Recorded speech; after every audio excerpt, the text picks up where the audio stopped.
Tahukah kamu, kekerasan di sekolah sering terjadi di Indonesia.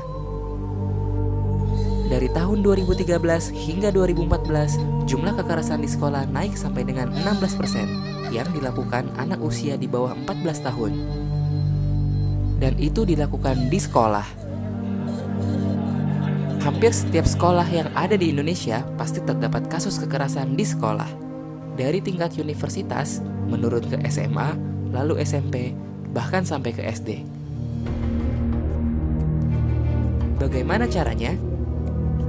Biasanya, kekerasan dilakukan dengan banyak hal, seperti secara verbal, secara fisik, secara rasional, dan elektronik. Sebagai contoh, bila ada anak yang terlihat gendut atau berbadan besar, biasanya orang di sekitarnya akan mengata-ngatainya dengan berkataan yang tidak enak. Ada pula mereka yang merasa asik iseng dan membuat si anak culun menjadi bahan lelucon. Biasanya, mereka yang mempunyai ras yang berbeda pun suka mendapatkan perlakuan yang kurang mengenakan.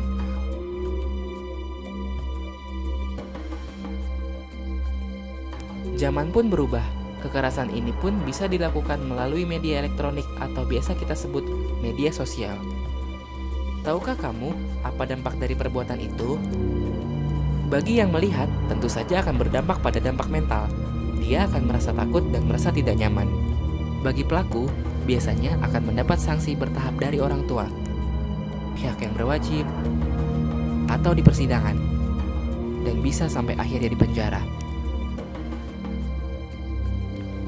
Sebagai korban, akan berdampak seperti sering absen dan bolos sekolah, mudah emosi atau labil, sering terlihat ada luka dan memar, atau yang lebih parah, bunuh diri.